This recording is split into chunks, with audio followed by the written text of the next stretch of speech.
Welcome, everyone, to Burge's Power Hour. Let me go ahead and mute the background, everybody. So welcome again to my Power Hour. We're in May, oh my goodness, of 2017. Today, it's all about responsibility is not a bad word and how to let go of attachment. OMG, what a thing we're going to be doing tonight. So those of you, again, if this is your first time, welcome. If this is not your first time, welcome. And those of you who are Essence of Being graduates, love you guys and gals. Those of you who are not, I'm soon to be, I'm sure, welcome.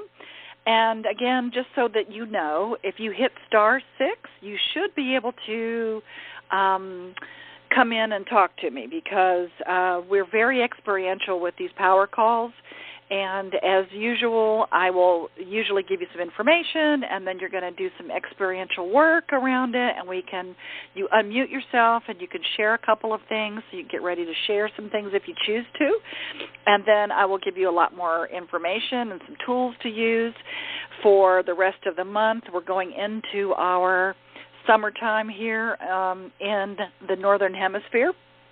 So those of you who are listening in the Southern Hemisphere, you're about to get into some cold weather, I guess, right? So welcome, everybody. So without further ado, I want to make sure that, again, you have something to write with. If you have something to write with, that would be great, and something to write on so that you can jot some things down, and we'll do a little exercise together. And if you're driving, maybe not so much, but you will get a recording. Those of you who did register, you will get a recording.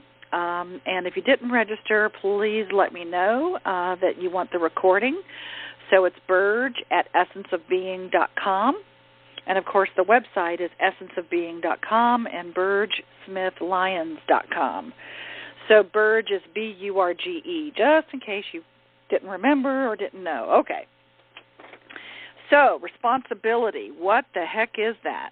You know, I'm so happy that a lot of you are on the call tonight, because usually when I talk about responsibility, it's like I get crickets in the background. Because for some people, the definition of responsibility, you know, feels pretty heavy. So we're going to go into the different definitions of responsibility and perhaps give you different ways of looking at ownership, owning your life, having the freedom to change. Because responsibility is not a dirty word. And then we're going to go into how to let go of attachment to things being a certain way and what the differences are between being attached and being detached. We're being unattached and being detached. So it's going to be chock full tonight. So get ready. Here we go. So the definition of responsibility for a lot of you, and again, if you have questions or if you want to chime in, just hit *6, and that should get you into the call so I can hear you. All right. So some kind of think that responsibility is taking care of things, right? And people that you feel responsible for. So it can feel pretty heavy for a lot of people. They feel like, I don't want to be responsible for my money or for other people or for my life because it's heavy and it's hard. And as you know, I'm all about that subconscious belief system. And, of course, if you're saying to yourself that that's what responsibility means to you, then, of course, it's going to be heavy. And also, you could merge into being codependent if you're not careful. Let me take responsibility for other people. You know, let me be responsible for this other person. And many of us think we are responsible for other people's emotions. And we're responsible for how people respond to us or how they react to us. So that can really get into that codependent place of, I'm not going to say anything because I don't want to hurt your feelings, or if I do something, it's going to make you feel bad, and so therefore I'll feel bad. So that can really cause you to go into that codependent, unhealthy kind of relationship with people. So I want to give you the new definition, and those of you who have obviously done Essence of Being, this is one of our big key philosophies and things that we talk about is how to be responsible. So My definition of responsibility is the ability to respond. Simply put, our ability to respond determines the quality of our life. The ability to respond determines the quality of our life. So if we are what I call, just it could be review for some of you, below the line behavior. And what I mean by that is anything that's below the line, which can be if you blame other people, or if you shame yourself, or if you make excuses, or feel guilty, that's all below the line behavior, meaning that it wastes time. Nothing changes. So just think about it. If you're blaming another person or an institution or an event or anything, if you're blaming somebody or something for your life, for anything that happens to you, then you, in essence and energetically, you're giving your power away to that person or to that event or to that institution. You're giving your power away. You're saying, go ahead, do it to me. Nothing I could do about it. I'm a big V or a big victim. I can't change anything. And that's heavy. It feels really heavy if you can't change anything and you feel stuck. So a lot of times people, when they get in that frame of mind, they start blaming other people for their experience of wherever they're at. And what happens is you start bitching and moaning and whining. I call that the BMW brigade. So when you start BMW, and just kind of notice, be mindful of when you're doing that, that if you're bitching about something or moaning about something or whining, nothing really changes. It might feel good for the moment, but it eventually comes right back to you. Nothing gets changed. So it's not a real good position to make a change, and it wastes time. It just wastes a lot of time. So if you find yourself in that blame mode, just notice it and say, okay, I'm blaming again. I'm going below the line. Now, if you're not blaming yourself or blaming other people, you're blaming yourself, right? So that's shame. That's going into shame. You could be saying, it's my fault. Now, taking responsibility does not mean it's my fault. That's not what that means. Because if you are saying, if you shame yourself for something, you're also giving your power away by energetically saying, I am to blame and I feel guilty. And remember, if you feel guilty, that vibration or the way you feel can really create and demand punishment. So if you're walking around feeling guilty about something or in shame, you could be creating in your life more punishment. Either somebody or something comes to you and punishes you, or one of my favorites that many of us do is self-sabotage. We basically punish ourselves. So if you find yourself self-sabotaging or sabotaging things where things just can't quite make it every time, you get to a certain point, just can't make it, and you go into shame and guilt, that's not a really, it's not a real good place to be in order for you to make a change. And again, you're giving your power away. You're basically saying there's nothing I can do about it. I'm going to beat myself up until I'm black and blue. And, of course, I mean that energetically and emotionally, and for some of you, maybe even physically. So, again, that's not a good position to make a change, is shaming yourself. The other thing below the line is making excuses or justifying your position.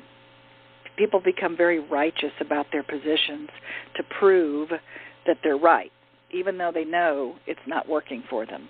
So they get really righteous.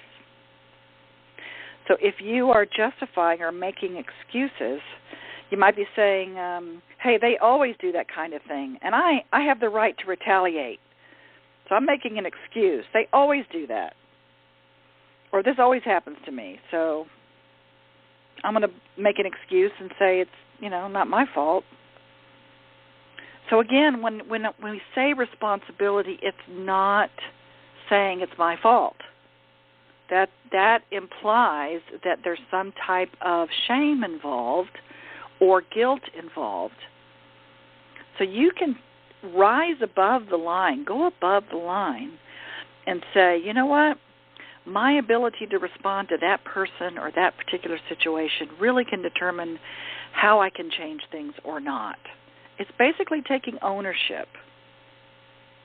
So the only way to make a change and have freedom from that endless cycle of blame and guilt and shame is to ask yourself, how did I co-create this situation? How can I change it next time? This is above the line behavior. And this is energetically the only way to shift out of creating the same events over and over and over. So once you change your beliefs, your outside world will be different, and you will create a new pattern for yourself. You're free to make a change. So you are not responsible. By the way, you are not responsible for other people's actions or other people's thoughts or other people's beliefs. You're not responsible for them. You're only responsible for your thoughts, your beliefs, and your actions. And if you look at it that way and say, you know what, that's true. I did get up late, so that's why I'm late. Or, yep, I wasn't clear in my communication to that person, so they assumed something, and I was not clear. Next time I'm going to be clear. Responsibility can mean freedom to create a better life and not be stuck in the same pattern. So if you look at, I choose to take ownership. Take ownership of your thoughts, your beliefs, and your actions, because that is the only way to really rise above all of that ego stuff, all that shame and guilt and blaming stuff, because it's a way that you can really say, I can do something about this. So remember, ask yourself, how did I co-create this situation and how can I change it next time? So let's go in and let's look at some of the stuff that you might be creating right now so that you can understand it in a real way for you. So if you blame somebody else, you give your power away. I'm powerless to do anything because it's not my fault. So this is a very, very high-level concept, and you guys are very high-level conscious creators. Remember that. You have the choice to create your life and how you want it. So what I want to do is I want to do a little exercise. So we're going to do something so you can listen to yourself. I want you to write down a couple things. So think of something in your life right now. Maybe someone, let's go there, someone in your life right now that maybe you have an out with them, like you have some kind of an issue with them, or things just aren't going the way you want it to go. Some kind of maybe you haven't forgiven somebody for something. Maybe you're upset about something or someone. Just think of something in your life right now that you can play with this. I'll show you how to shift it. So hopefully you can think of a person. It could be something as simple as, I couldn't get to work on time today. Or it can be pretty big, centered around somebody that you love, or your work, or your belief systems, or maybe even God or universe. There's something that you have an out with that you just are upset about. Okay? So, hopefully you got something. What I want you to do is I want you to go ahead and write down, just take a few minutes here, a couple minutes, write down what happened. What happened in the situation? So just kind of clarify that for yourself. Write a couple sentences. What happened? Why are you upset?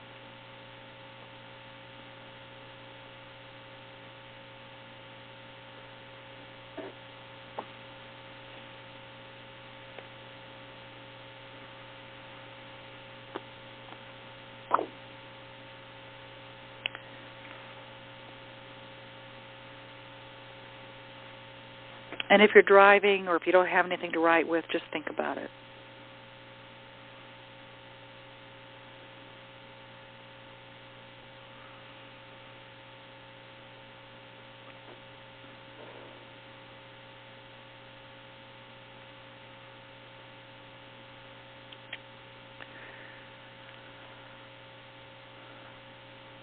Okay. Just finish up on what you're writing.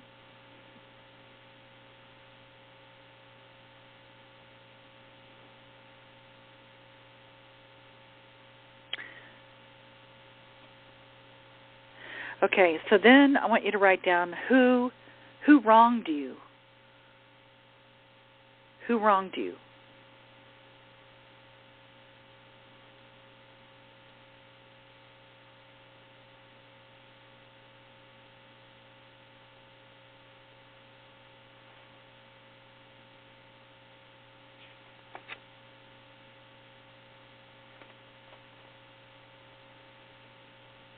And then the next thing I want you to write down is, what should they have done? What should they have done differently? What should they have done instead of what they did? Whether it be a person or an event, what should have happened? What should they have done?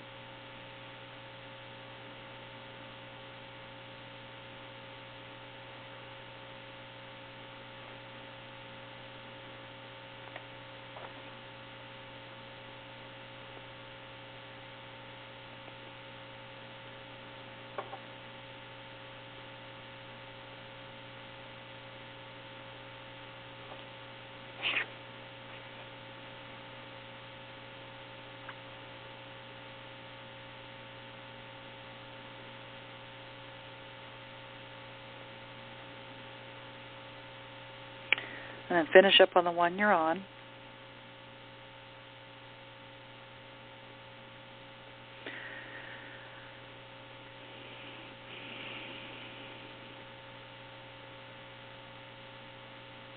And then next write down, how could they fix it now? How can they fix it now? If they could fix it, how could they fix it now? How could it all be fixed?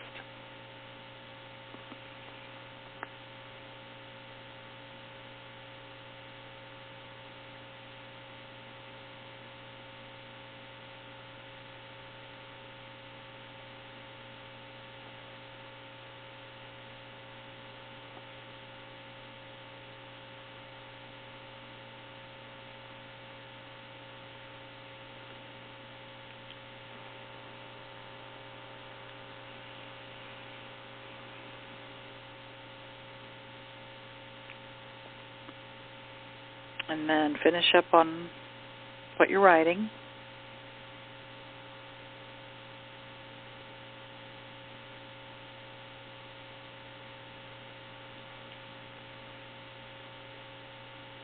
And then the last thing to write on this is, what's going to happen to me if they don't change?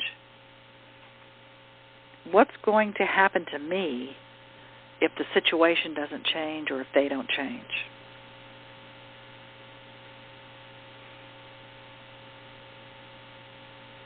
How am I going to feel?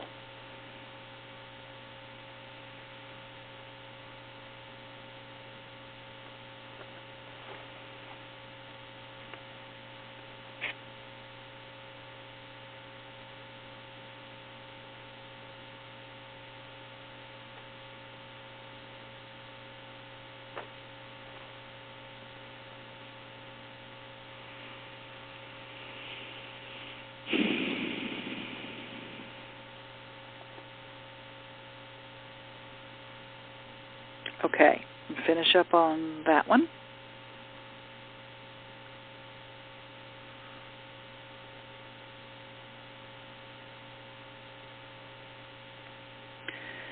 So just notice how you feel after writing all of that.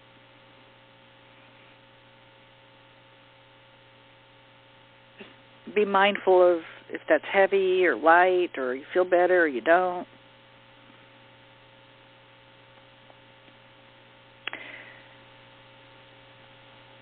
And then I want you to turn the page or use another piece of paper or draw a line or something, because we're going to shift this feeling. We're going to shift how this feels and how you're responding to that person or the situation. So the question now you want to ask yourself about the same thing, same person, same situation, same upset. So now you want to say and answer this question: what challenge did I face? What challenge did I face? What challenge was it for you?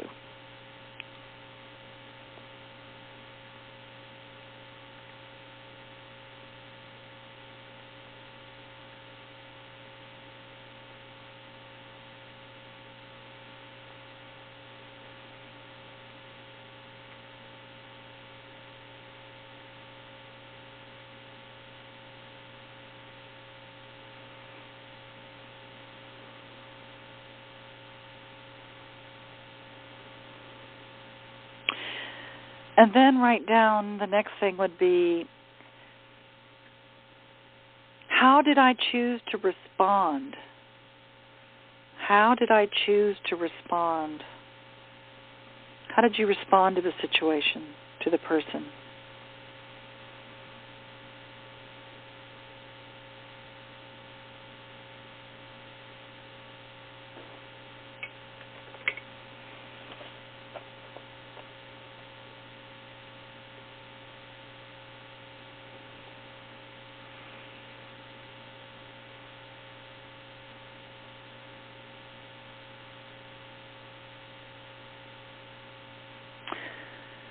Finish up on the one you're on.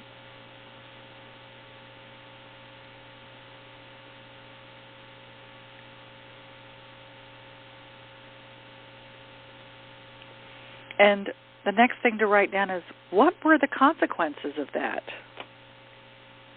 What were the consequences of how you responded?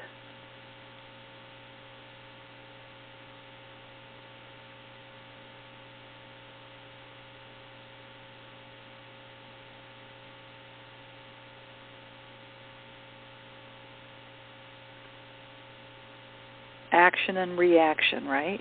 There's a reaction to every action.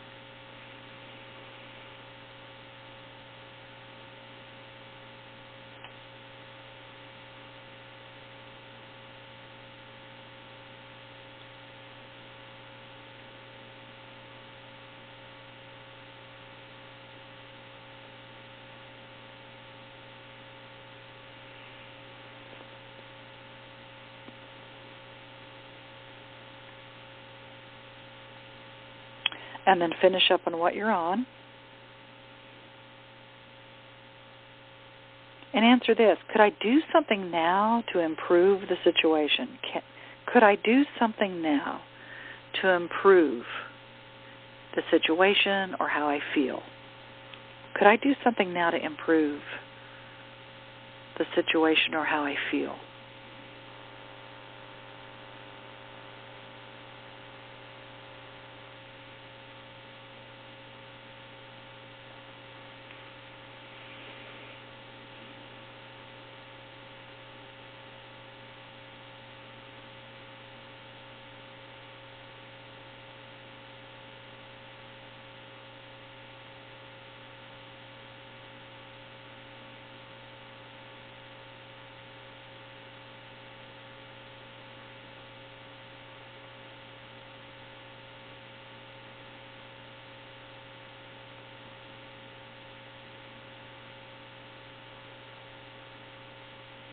And then the last thing I want you to write down is, what can I learn? What can I learn from this? What can I learn about me? What can I learn about communication? What can I learn about responding?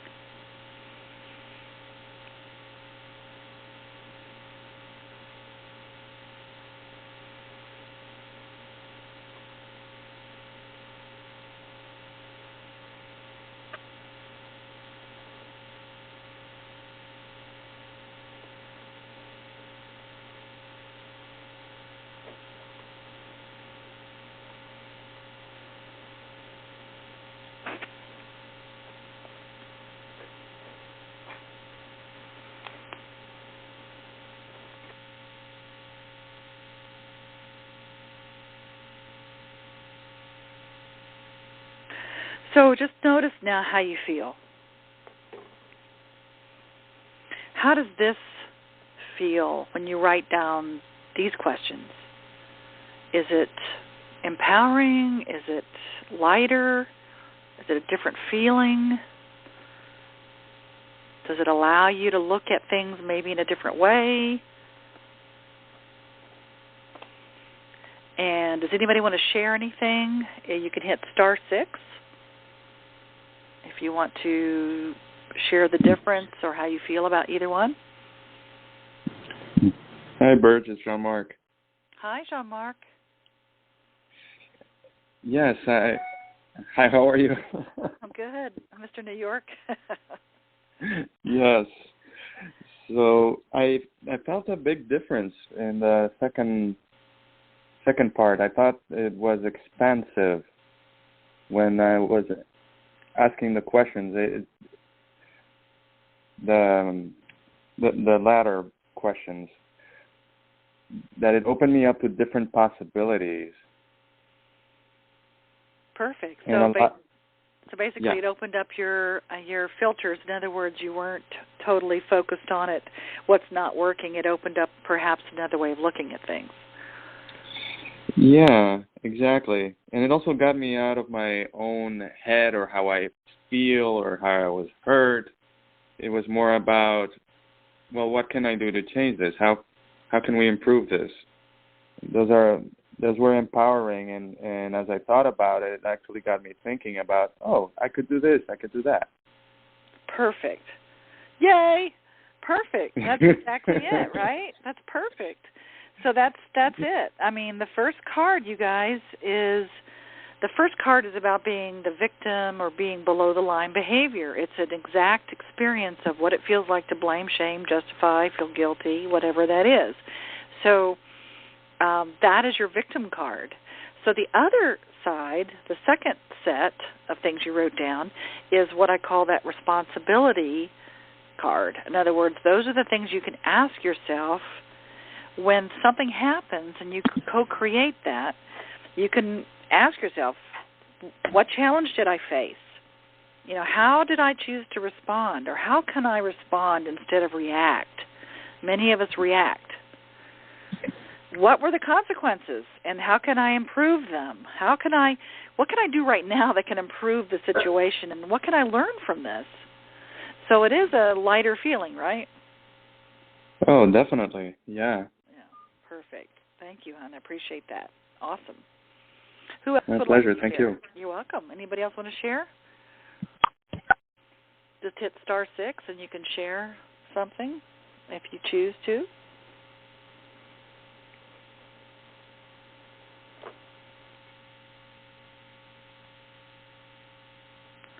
Okay, so basically it's the same kind of thing where, again, you have this opportunity to really shift something. When you're in the middle of a reaction, you can stop, ask yourself, okay, how do I want to respond here?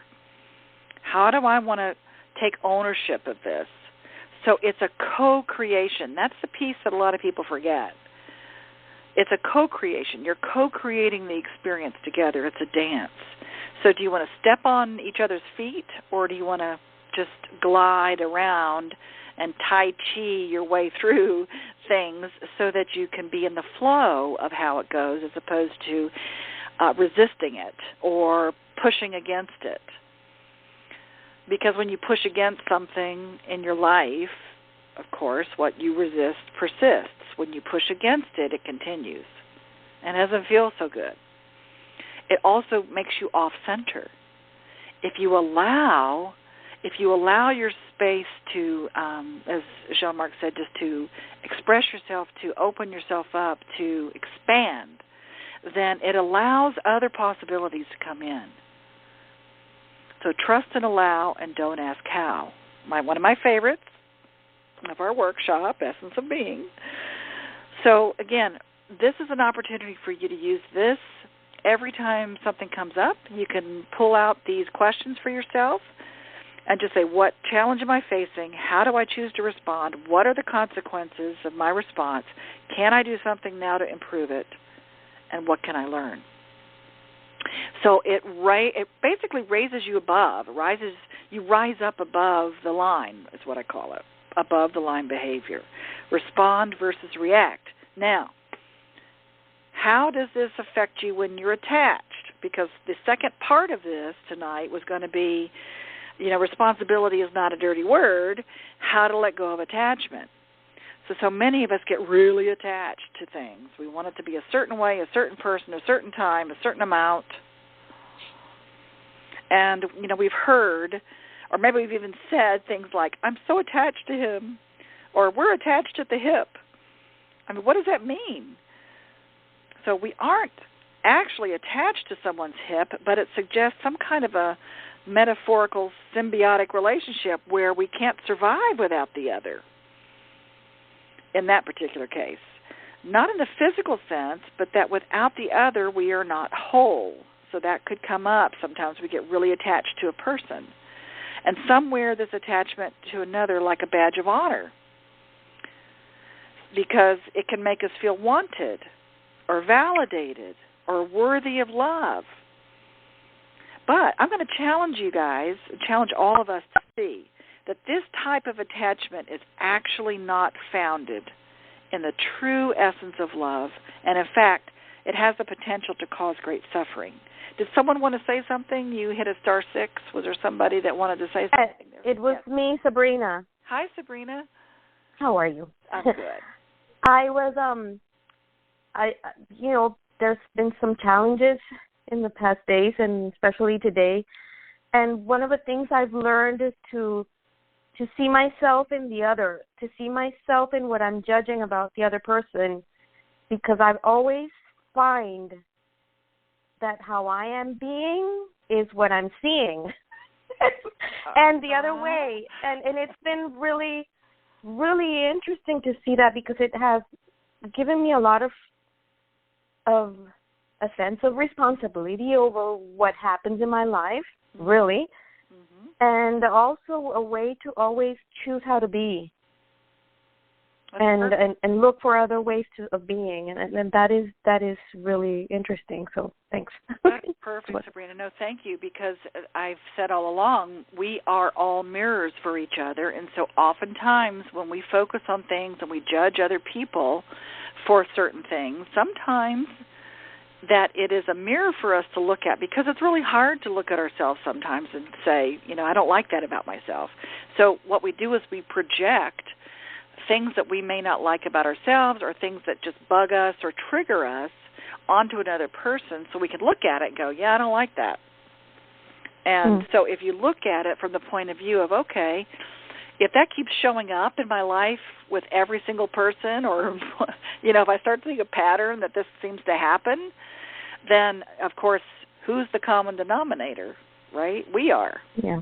Yeah, so that's perfect. Mirroring for each other is really, really powerful. That way, we don't have to get attached to it being a certain way or something. We can actually look at, okay, I know that I'm mirroring. I know that I'm judging something coming up for me, so I'm going to shift that in myself. And that way you don't attract more of that in other people. That's perfect. Thank you for sharing that, honey. Appreciate that. Yeah, thanks. Yeah. So what is wrong with loving someone so much that you are attached? Well, it doesn't have to be wrong, but I will say that it's a freedom, the freedom of each person to be exactly who they are, the freedom to exist independently of each other and know that they are each perfect and whole. So it's the freedom from expectations. I keep mentioning freedom. Responsibility can mean freedom, and so can letting go of attachment, because we can let go of those expectations. Attachment holds the mistaken belief that our beloved somehow enhances our sense of self. I'm going to say that again, because that's pretty cool. Attachment holds the mistaken belief that our beloved somehow enhances our sense of self, that we are less of us without them. So you can go one step further if you want and say fear and lack are the driving forces behind that attachment. if we're afraid or we're in lack, it can really, really fuel attachment, especially when you're talking about another person. In contrast to the attachment, love does not restrict or cling. Love doesn't try to change another person. True love springs from the divine source within. Nothing can ever be added or taken away. Therefore, love does not seek to possess and capture. Wow. The love can only display its deepest nature by freely flowing and connecting with all other beings. Is there somebody that wanted to say something? Yeah, hi. We've not the pleasure of meeting face to face. My name is Christy. Hi, Christy. I'm a friend of Allison's, and okay. It's so interesting that this conversation that you're having this evening. I was just thinking to myself today that why do people feel that their life as an individual is less important as an individual than as it is with a couple? I'm not sure if that made sense. Absolutely it does, yes. And I have a friend that I don't speak to very often in Seattle, and she's a very strong and very intelligent woman and very very adept in the business world and very well spoken, and yet whenever we speak or I reach out to her, it's the same story. I need to find a man. I can't find a man. I'm so lonely, blah, blah, blah, blah, blah, blah, blah, blah.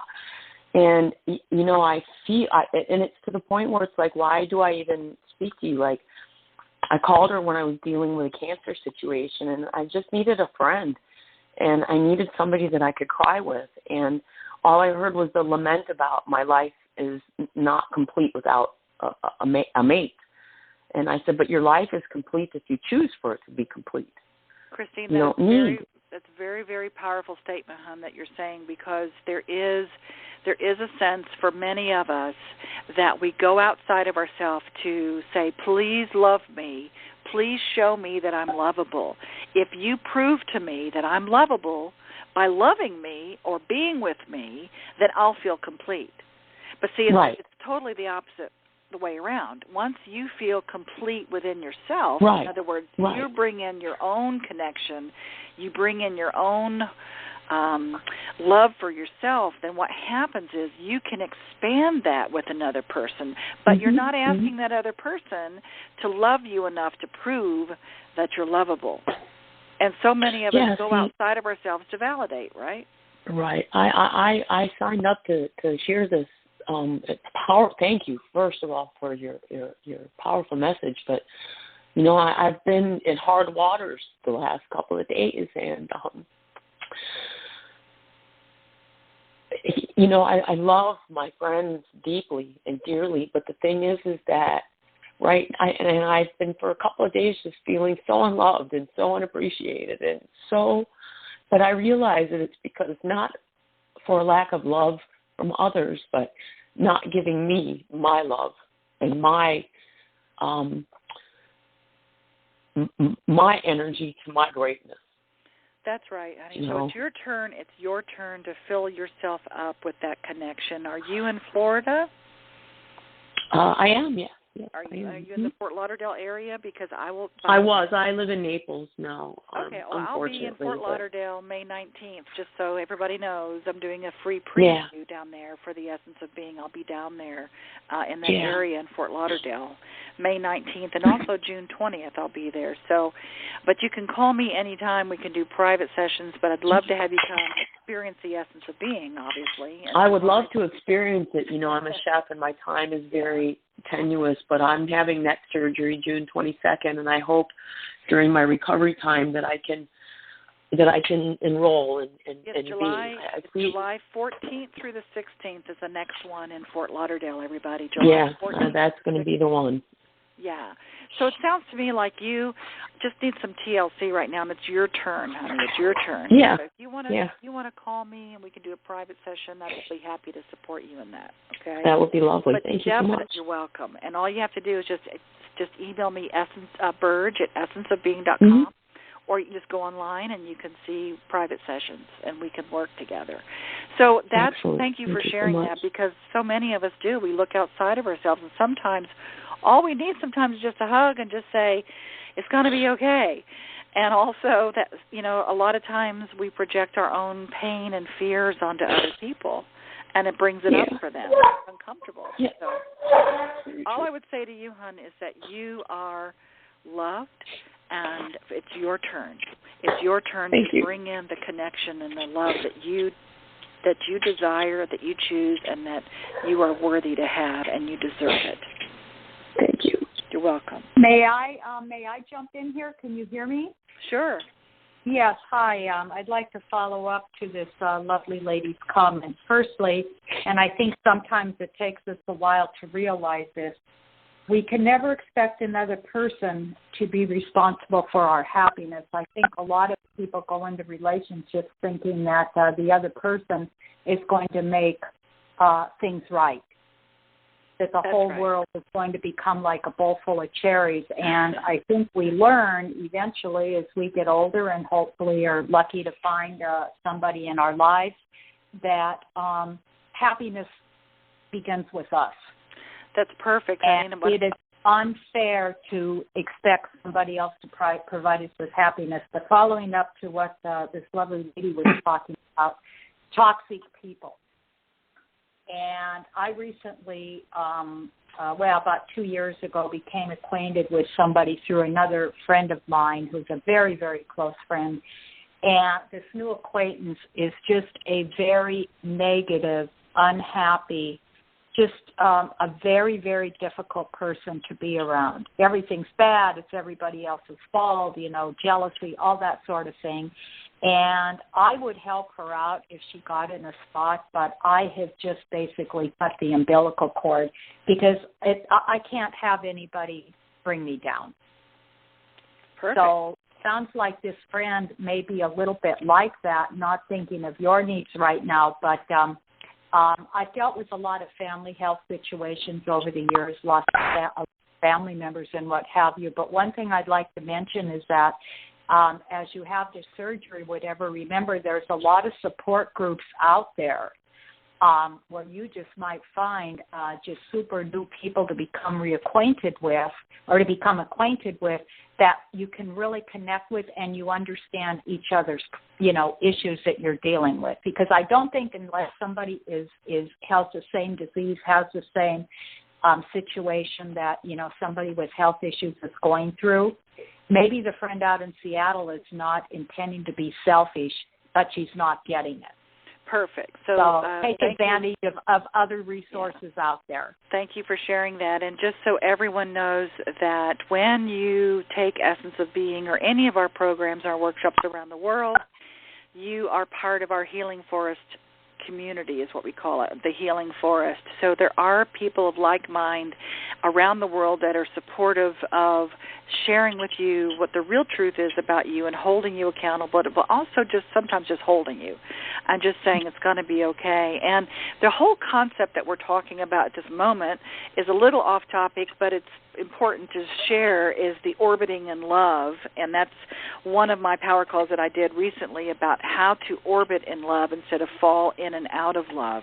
And that is also one of the philosophies and things that we play with in the Essence of Being, so you can understand that more on a cellular level about knowing that you don't need anybody outside of yourself to complete you, but the more that you feel complete, the bigger we become together as a couple, or you expand as opposed to becoming one person, so that when you're not devastated when someone leaves, you still have you who's whole and complete. You don't need that other person to tell you or to share with you or to prove to you how important you are, because you already know it. And because of that, it allows the freedom for you to grow to be even bigger than you can by yourself. It's a whole other way of looking at relationships. So I invite any of you who have not done Essence of Being to certainly come and experience that fully on a cellular level about how we do that. And that is something that we do in our Essence of Relationships as well. So I appreciate all of your support in that. And I just want to bring us back to that piece about non-attachment versus detachment. So the non-attachment is not the same as detachment. It's important to clarify this. So to be detached can mean to be rigid or indifferent, cut off from the heart. People who are detached are often covering up their fear. The fear of not getting what they want. The fear that someone may leave them. The fear of rejection. So detachment is defense against disappointment. So conversely, the non-attachment is open and spacious because you're not attached to how life should be. You're open to the infinite possibilities. You don't waste energy clinging to a job or a person or a relationship. You don't try and control others or situations. So we live in the flow of life without expectations of how people show up, or even if they show up. So one of our friends, Michael Beckwith, he's a spiritual leader of Agape. We were just, a friend of ours, we were just out in California out there. Detached is, I'm not playing anymore. I'm taking my ball and going home. Whereas non-attached is, I'm playing full out, but I'm not attached to the outcome. Because my suggestion is that being attached to the outcome can limit you as how you show up or when it comes to you. It can really limit you because we have filters that come up from expectations. So in other words, let's say you go to a conference with people from all around the world and you meet somebody and you have a connection, but you know you're not going to see them again. So you decide to make the most out of the time you have and enjoy the experience. So you spend the next few days really present, being fully open, knowing that it's a finite amount of time. So you may be sad when you part ways, but you have no expectation that anything would continue past your time of that present moment. So you don't suffer. So in reality, how is that situation any different from how we engage with people in our life every day? We may think that when we meet someone we connect with and begin a relationship, that there's this implied expectation of longevity. So life circumstances or the frailty of the human condition and the changing tide of emotions, it can make every relationship potentially transient. So does this mean we shouldn't open our hearts because people could leave? No. It means we should live fully and passionately and openly, knowing that we all have is this now moment. This now moment. Everything is impermanent. So now that we're in a relationship with, say you're in a relationship already with somebody, knowing that it is impermanent, living fully and passionately, why do we get so upset when he leaves the toilet seat up or she checks her phone, throughout the dinner? It's because of our expectations, our attachment. We tend to fall in love with the image of our significant other being their best or that perfect partner we've created in our minds. And when that person doesn't live up to that expectation, we could get disappointed and we suffer. So, what do you do about it? To end the suffering, we must accept our partners, our friends, our family fully for who they are in each moment, no matter what. So take a breath. In other words, you cannot change that other person, just like Christine was talking about a few minutes ago, and the other person on the phone as well. You cannot change another person. So here's my thought about relationships, you guys. There's 4 choices that you have when you're in a relationship of any kind, whether it be business, friends, love, whatever it is. You have 4 choices. The first choice is you can suffer, and everybody knows how to do that. That doesn't feel good. The second choice, you can get out and just detach from that situation or that person. And I just say that with a caveat that if you don't shift whatever you did to attract that person in the first place, you're going to keep attracting the same kind of person, so just be mindful of that. The third thing you could do is try to change the other person, and so many of us do. We think, we'll just hang in there and, we'll change them. We'll fix them. It's their fault. We'll fix them. It'll make us feel better about who we are. And as many of us know, that doesn't quite work. We think it might, we hang in there and try to figure it out, but it just doesn't work. Because that person, it's their choice whether they shift or not. And we're not responsible for them shifting. So the fourth, and in my opinion, the only thing that really makes sense is you shift yourself. Change your thoughts, change your beliefs, change your actions, change your words, change how you feel about certain things. In other words, have acceptance. So the difference in living from non-attachment is that you don't assign meaning to the situation. So, for instance, if your partner continues to make plans with you and then they cancel at the last minute, you have every right to feel upset about that, but you can discontinue the relationship. You don't have to go into, I'm not good enough, why doesn't he want to be with me? So you don't take on their influence and you turn it into yourself. You accept your partner in the situation as it is and then make a decision. You may decide that your time is more valuable and that you choose not to be in relationship with that person. The secret is acceptance. Acceptance of the situation, acceptance of the other person, and acceptance of yourself. So this is a perfect opportunity for what you guys were talking about. When you start practicing non-attachment in your intimate relationships, you will open one of the pathways that leads to unconditional love. Only a non-attached person can truly love unconditionally. That's why our pets are awesome, right? They're not really attached without expecting anything in return. Okay, maybe my dog wants his treat that he'd like to have, but, they're not expecting anything in return. They come to the door every day wagging their tail and don't expect anything except just unconditional love to show you what that looks like. So we've seen that letting people be exactly who they are in each moment, free from judgment or expectation, allows that unconditional love to flow. Okay? So how do we do that in everyday life?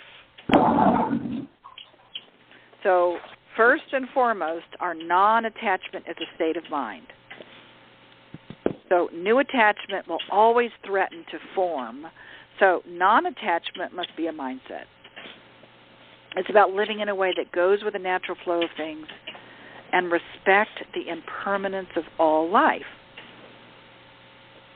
The next step is to identify the ego.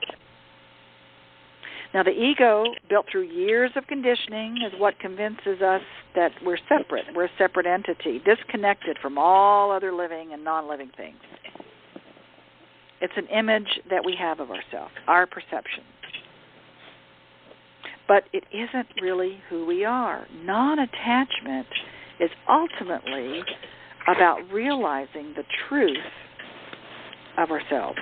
That is, that realizing that we are an expression of the entire whole. There's ultimately nothing to attach to because we're all connected. Does that blow your mind? Blows my mind. Yes. So a great way to be aware of the ego and take a step closer to living with a non-attached mind is practice mindfulness.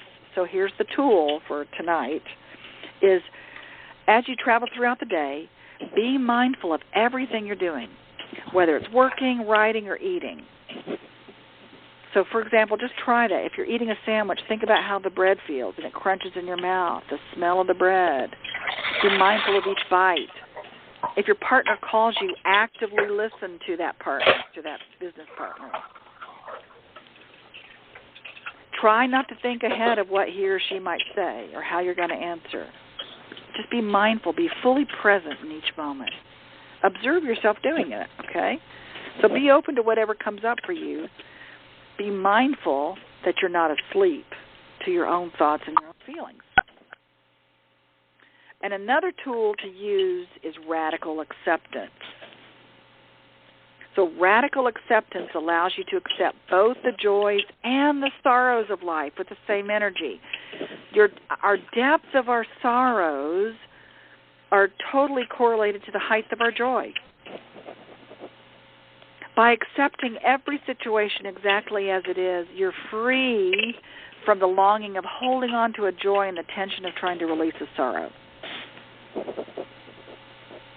So Tara Brach, she's the author of Radical Acceptance. She explains it this way. She says, clearly recognizing what is happening inside us and regarding what we see with an open, kind, and loving heart is radical acceptance. If we're holding back from any part of our experience, if our heart shuts out any part of who we are and what we feel, we're fueling the fears and feelings of separation that sustain this trance that we're unworthy. And so ultimately our freedom is to live in an unattached life, a life free from expectations. So people say, well, Burge, how can you do that? So how I do it is this. I say, look, if you want to be attached to something, don't be attached to the outcome because you can limit how your outcome's going to be. Be attached to the journey. That's what you can be attached to. Be attached to that journey. Let go of the expectation. And one of my favorite ways to explain this is if you do puzzle pieces, if you do any kind of a jigsaw puzzle, do you know how you're looking for a jigsaw puzzle? And you're looking for a specific piece that you're trying to put into the puzzle, and you get really attached to that piece. Got to find that piece, got to find that piece. And then you all of a sudden, you let go of the attachment of finding that piece, and it opens up a whole other way to look in the box. And you find another piece that you can put into that puzzle that goes somewhere else. So each time, so then you go back to the piece, and you go back to the piece you're looking for. Where's that piece? Where's that piece? Oh, wait a minute. There's another piece. I'll let go of that attachment, and I'll find another piece. Oh, I didn't even see that there. That one will go into another piece of the puzzle. So each time you let go of the expectation, or you let go of that puzzle piece, it widens and opens you up to something maybe you didn't even see. And while you do that, you're completing your puzzle. So right before your very eyes, your puzzle comes together because you let go of the attachment. And I just got back from California. I was there a week I was really attached to it being a certain way and it had to be a certain way. And I had to really let go of that attachment and really just open myself up to what I'm limiting myself. I have to allow myself to let go and let something else come in that's going to be even better than I expected. So if you really want to get attached to something, get attached to the journey of it. Be mindful. Be present. Let go of the expectation because it could set you up for disappointment. Let go. Let go. And also enjoy the ride and not take on that it's your responsibility to save the world or to make people feel a certain way. So I hope that you got something out of the hour tonight, working together like this. Burgess, I'm sorry to interrupt, but yeah. I wanted to recommend, if I may, a couple of books that I've been reading because you mentioned Radical Accept. This is Christy again. I'm so sorry. Okay, it's okay. I've just finished Radical Forgiveness. Yeah, he's one of my graduates. And it blew my mind. It blew my mind. It took me 5 years to read it, but it blew my mind. Colin Tipping, he's one of my graduates. Yes. He's done everything, and actually he decided he was going to write that book, Radical Forgiveness, in my graduate level class. So he was in my graduate level class and said, I'm going to write a book, and I'm going to call it Radical Forgiveness.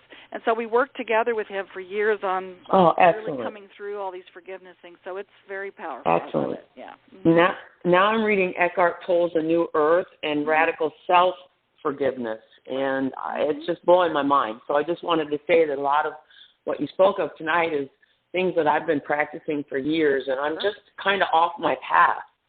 And I need somebody to firmly plant their foot up my ass and kick me back on my path. Well, how about if we just lovingly slap you around? How about that? That's great. I'm in. Okay. Thank you. You're welcome. Thank So you. come to a class, which leads me to, I am going to be in the Fort Lauderdale area doing a free preview for Essence of Being. It's a free class for 2 hours, May 19th in Pompano Beach. June 20th, I'll be in Fort Lauderdale. July 14th through the 16th, I'll be doing the Essence of Being there. October 27th through the 29th, I'll be in Atlanta doing the Essence of Being.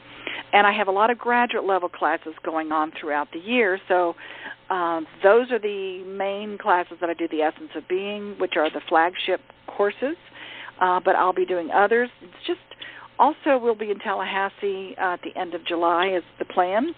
It hasn't confirmed yet, but that's the plan. So I hope to see all of you there at some point to play with me again. And my next Power Hour is June 21st. And guess what we're going to talk about? Dun, da, da. Why am I here, and what is my purpose? Dun, da, da, da, da, da, da.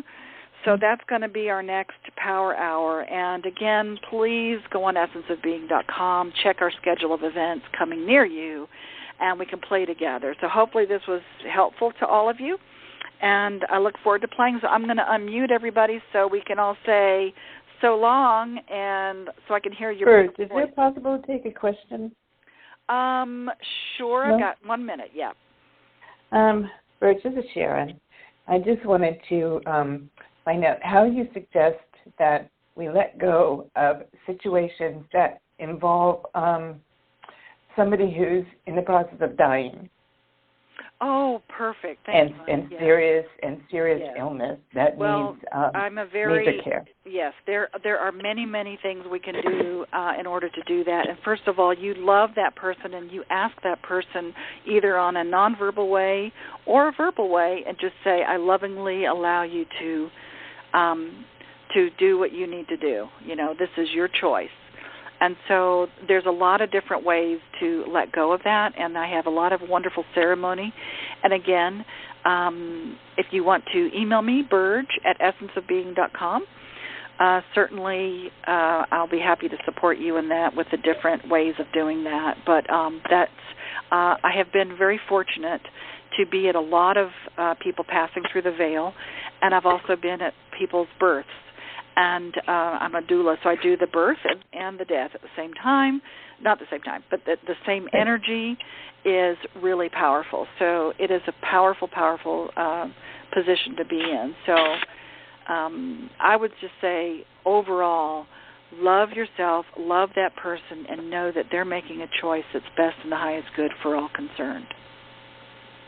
Thank you. And, yes, and for you to find peace through that, I've got a lot of different ways we can work through that, and sometimes it just takes some time and some understanding.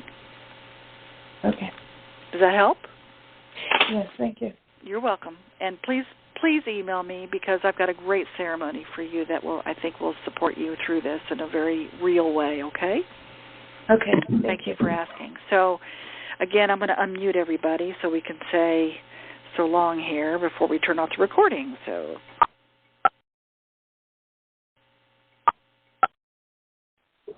Okay, everybody. Bye, Burge. I love you. Bye-bye. You're awesome. Thank you so much. Thank you. Thank you. Bye, Burge. Thank you. Thank you. Bye. Love you all. Love you. Bye. See you Love soon. you. Thank you. You're welcome. You're welcome. See you soon. Okay. Take care. Bye-bye. All right. Bye-bye.